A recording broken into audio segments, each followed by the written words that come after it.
Dungeon Doom those Hands. answers Let's talk lore. are stuck. A podcast. You got to stay true to those. Welcome back to Let's Talk Lore. This is going to be the second session, of tonight's episode, and we are going to now go straight into world building. Some recommendations, experiences. Small topic. Small topic. Yeah, very small topic. It's huge. It's ongoing. It happens all the time, every game. And my favorite thing about the world building as a DM, and it's also the most irritating, which I promise you this is going to circle back to it, are questions. Hate questions. But Chris, you are not just a player in my game, in our game, I should rather say, but you also have had a lot of experience playing Dungeons & Dragons. What do you do with world building? Like, what's the smallest type of world building you've encountered? Let's start there. Making a NPC. Making a character. Yeah. And then what's the largest? Largest is... I know it's the world, but it's like... building an idea. Building an idea. Because an idea can create the whole world. And what do you mean by building like an idea? Earlier ago, before we started, you were talking about goals. What did you mean by that? Well, it's like if you're sitting down to create a dungeon, your purpose is like to create a challenge for your players that will take them so many encounters or so long in their travels or allow them to find something. I always feel that like when you go larger, you have to go more complex. Like try and explain why everything is the way it is, but as simplified of an idea. Because like the longer the time span, the more all the little things wash out, and that true deeper understanding is what's prevalent over time. I think one of the problems that can become overwhelming with world building, and I've said this before and I wanted to articulate it here, is that it's not the dungeon master's duty to build this world or reality that the players are playing in. It is also the players. It's a shared duty. And I'll repeat this over and over and over again. It's not the dungeon, like when the dungeon master is building a city, got it. Let's just say a town. You're building a little town and you're building the world. That's the literal idea of world building. But your town that you're building, let's just say like you're in New York City. You're in Manhattan. Well, you're world building now.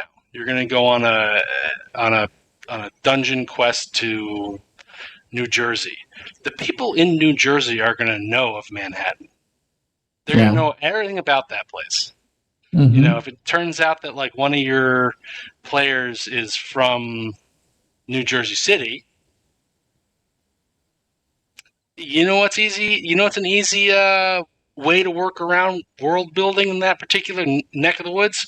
Go visit that city. Go put the New Jersey boy on the spot.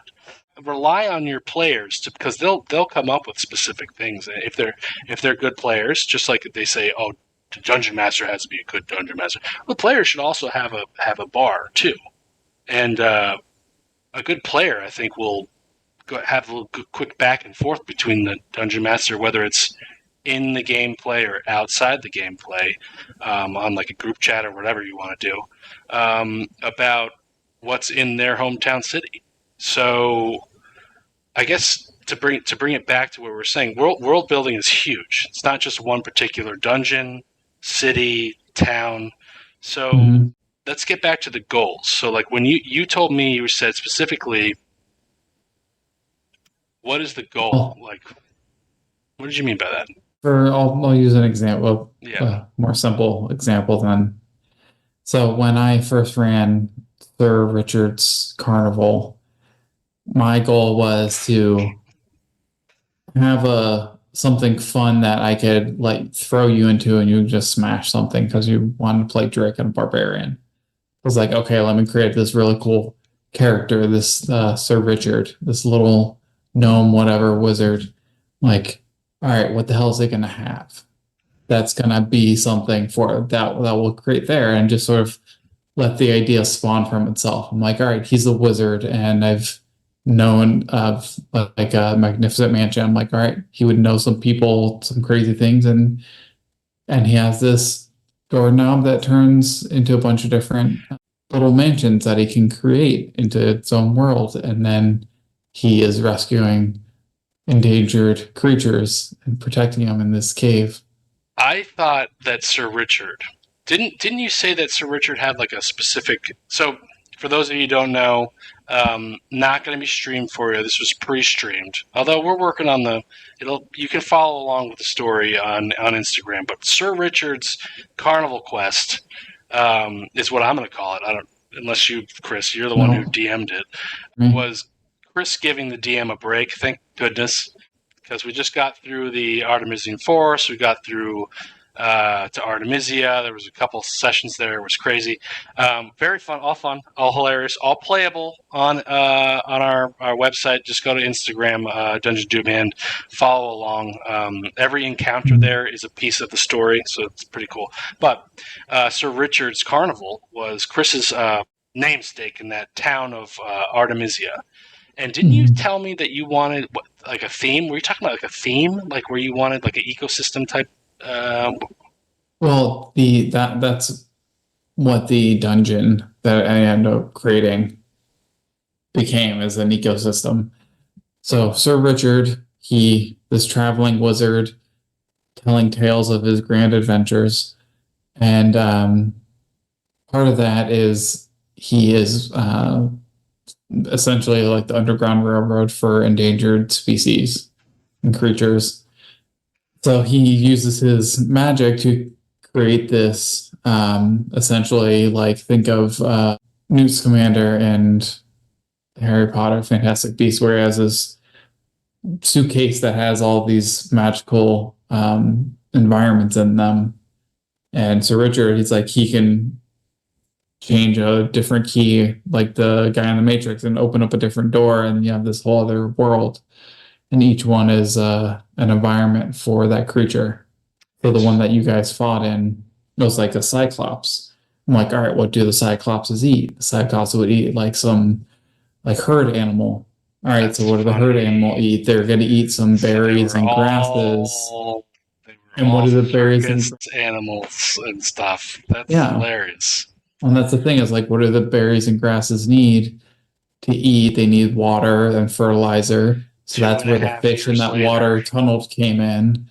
And 2.5 years later, this is coming to fruition. Wow. The plant life in that tunnel was purifying the water as it was flowing through from the cliffside, from where the other the piranha, the giants were. Yeah, the piranhas were in the water.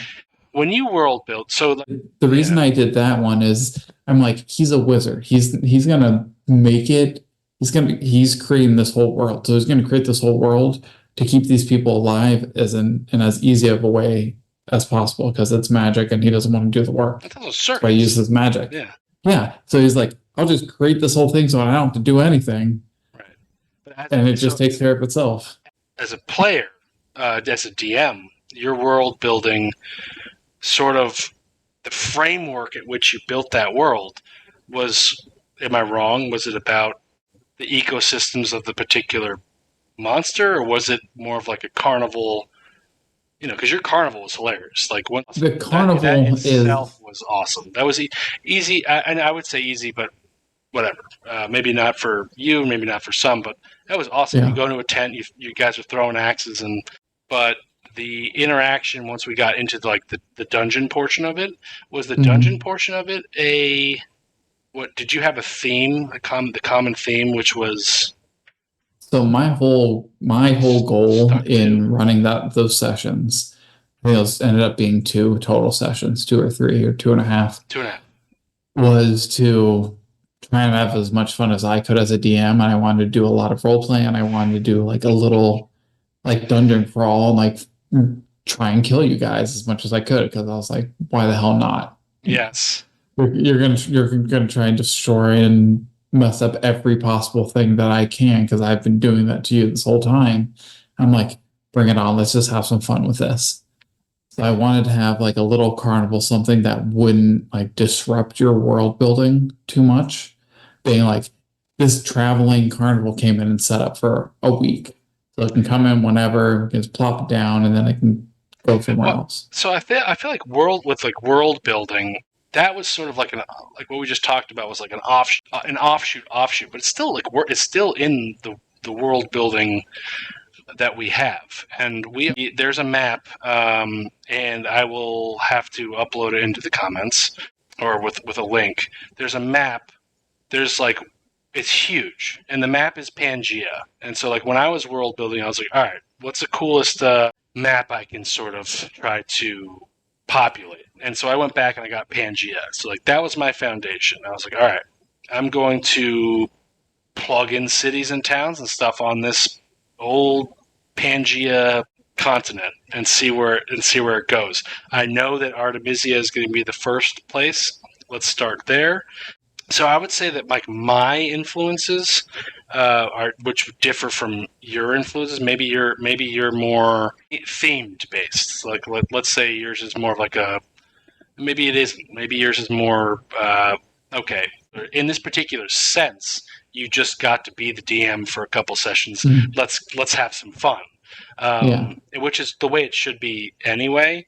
In the background of everyone's DMing, it should be all about fun. But when it comes to particular world building, I just stuck with what I knew, and I was like, all right, I just want one big continent, and let's just upload a picture of Pangea. Let's pinpoint where I am, and then slowly evolve from there. And what I realized about world building, we did the forest, we did Artemisia, we had your Richard's Carnival, we had the desert, and then we had the ocean was when it kind of broadened to whatever you wanted.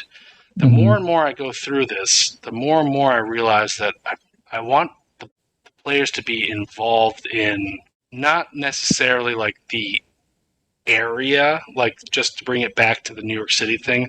I don't want the players to be in charge or have the power to say, okay, this is New York City and this is New Jersey.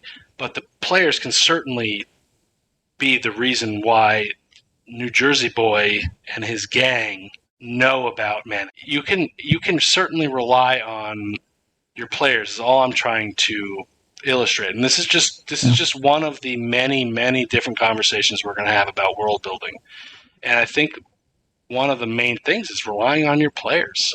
Everyone's background stories don't have to fit in necessarily into the specific world that you're building, but they will.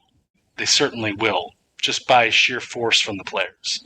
Guarantee you, if I were to go to, we just talked about Wilbur, guarantee you if I were to go to Wilbur's home, Chris already has like in his mind 5 or 6, not necessarily interactions, but happenings that are already there that I don't even have to create. I just got to get you guys there. You know? Yeah, locations that I've envisioned, people who would have been in charge or name. When we get there, like I feel like I don't know if this is like a good thing or a bad thing, and I'll let you know when we get there, viewers. But I promise you this: when we get to Everglade, Chris, you're going to be the one who names all the people there. Oh, we'll do a little town world building when and build Wilbur's old village. Yeah, for sure. And but I'm going to put you on the spot though. I'm not, you can say that there's a bartender over there, but when we get there and Aaronist comes over and he's like, "Listen, I want to get this guy drunk because I'm going to try to steal his stuff, like AKA Rogue." I'm going to be like, "Well, Chris, what's his name? Go ahead. Come on, you got 2 seconds. Let's go, buddy." That's how world building's done, huh? Putting people on the spot. But which is what we're going to be doing shortly with building an NPC. So I'm going to put this one for everyone that's watching. We're going to have at least 10, maybe 15 segments on world building. This is one of. It might be maybe one of one now. We're going to continue on this because world building is so huge. It goes from just simple NPC to a small little dungeon to a massive city to essentially the entire world. Before we were live, I was talking with Chris about like a specific dungeon. I was talking about, you know, how if you were doing a Mind Flayer dungeon, you'd want to have a little, you'd open, what the first room you would see is like a dead guy with his head exploded, an intellect devourer, 2, maybe you kill them, a couple puzzles, and then you'd have your Mind Flayer. Like that type of world building is great. But then when you go outside of the dungeon, can you implement that into the overall sculpture of your world that you're building? And I think that's so cool. I think it's so interesting. We're going to have many, many different topics on it. So, and if you have ideas for specific, more focused topics of world building, let us know in comments. Absolutely. Yeah, it's going to be awesome. In a couple, just stay tuned for the sequels. It's going to be fucking awesome. Beep. I shouldn't have dropped that bomb. Stay tuned for a 5-minute, maybe 10-minute NPC that I think you're gonna like.